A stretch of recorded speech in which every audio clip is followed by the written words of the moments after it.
What's it like being back, especially for the TT in such glorious weather?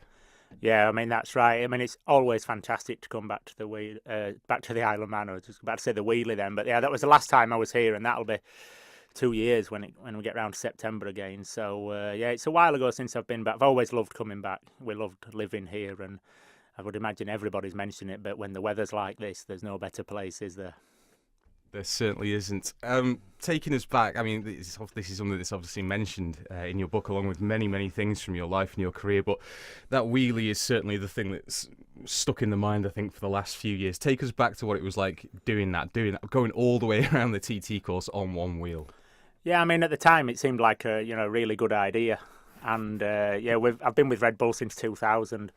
And you're always sort of encouraged to think of ideas and strange and great projects. And I just thought back of what everybody, when you get a push bike, whether you're a kid or whether you're an adult, you want to either do a bit of a wheelie on it or maybe a jump or something like that. And I definitely can't jump a trials bike. So I talked about wheeling, and then obviously we lived here for almost 10 years. So, I loved the island and started talking about the lap and sort of saying, but, I can't wheelie that far. And as soon as I mentioned it, I could just see everybody's eyes light up in that Red Bull office, and within an hour I was wheeling the TT course and people were making contact with the government here. So, yeah, it sort of snowballed from there, really, but it was probably one of the most ridiculous things I've done.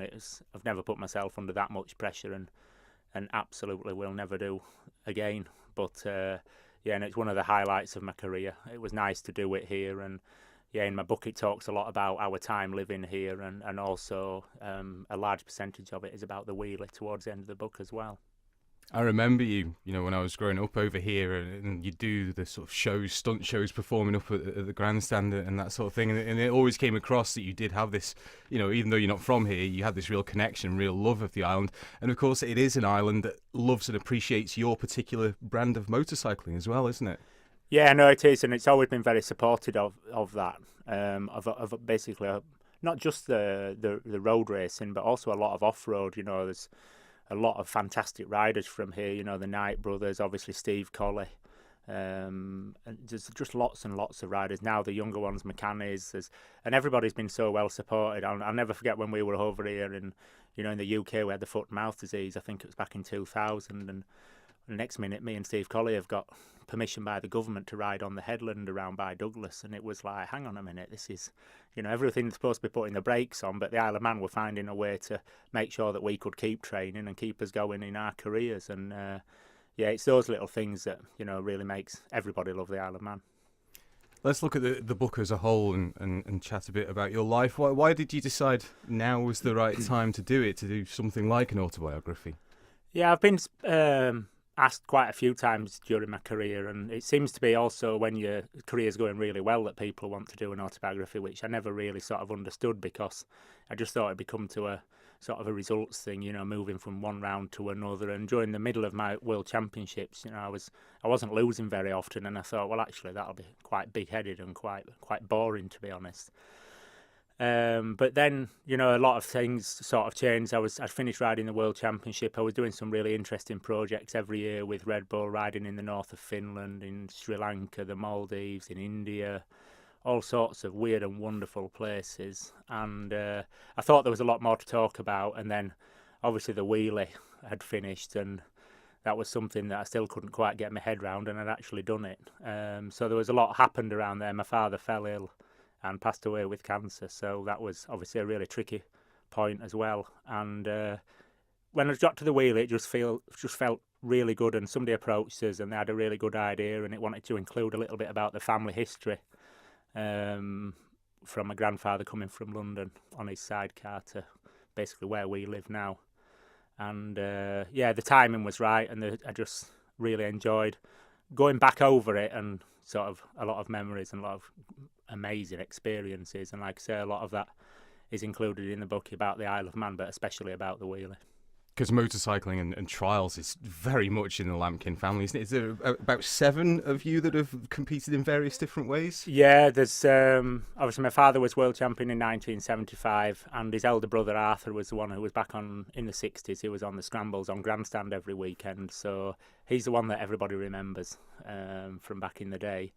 But yeah, no, we're all motorcycle riders and one professional footballer thrown in there as well. So Who's that? Stephen Lampkin. Yeah, When and who did he play for? he was John's brother, so he's one of my cousins, and he played for Bradford City. And he had a really serious foot injury, and he retired just before the big fire at the stadium, which is quite a few years ago now. Of course, 80s, I think that was. Will be back then, yeah. So yeah, he really did get cut short, which was a real shame. But yeah, he was the odd one out. Let's look at what's going on these days, because you've had this incredible career, so many victories and world titles and whatnot. I guess, like you say, some of that's been wound down a little these days. You're not competing in the World Championship. But, for example, I've noticed that the Scottish six-day trial is something you're still very much involved with, and your dominance of that continues. How many years in a row now is that? I've won it for the last 7 years in a row. I actually thought it was 6 when I finished this year, but somebody quickly corrected me. But you're losing count. I've won that 12 times now, and yeah, there's only one thing I miss about, not doing the World Championship and all that. That the training just gets on top of you, but that feeling in the morning of getting ready for an event, much is the same as when these guys are just going up to the start line here at the TT. It's a funny feeling, and it's a feeling that I really enjoyed, and a lot of people and riders don't. But there is no substitute for it. In the rest of your life, there's no substitute for it. So at the Scottish, I get to feel that for 6 days straight, and it all came down to the last few sections. There's 180 sections in total in the Scottish 6 days, and I wasn't leading for 176 of them. And then, the other lad just fell with a bit of pressure, and I was there waiting to pick up the pieces. So, it wasn't just down to me this year. I had to rely on somebody else failing a little bit towards the end. But, it's just great to be still riding and still be able to do it. And just finally, what's it been like to look back over your life and your career for this book, to reminisce about all these achievements? Yeah, I've really enjoyed it. Obviously, the majority of it has been absolutely wonderful. A lot of things that you sort of not forgotten about, but things that don't sort of crop up when you're working round through years, and sort of certain events and things crop up, and little stories and odd and stupid things that happened while you were travelling. And I tried to include that much more in the book, because they're the things that people don't realise what happens about, and you're stuck abroad and you've got no bike because the factory forgot to send it, and you end up watching an event and things like that, and people always wonder why you didn't ride there. Well, no bike and things like that, and things how that happened, and it was nice to sort of get that bit across, the bit that you don't really see what happens. You see the events and the results and everything, but it's all the bits in between that's quite interesting and different. How did you go about it? Did you have diaries and journals? Was it speaking to people from the event, speaking to family members, or a combination? Yeah, I spoke with quite a few family members, and there's a couple of internet sites that have just got literally every result on that you can think of, and without them we would have really struggled, because I'd sort of corrected myself on quite a few things. Actually, I thought I'd won somewhere and I definitely didn't.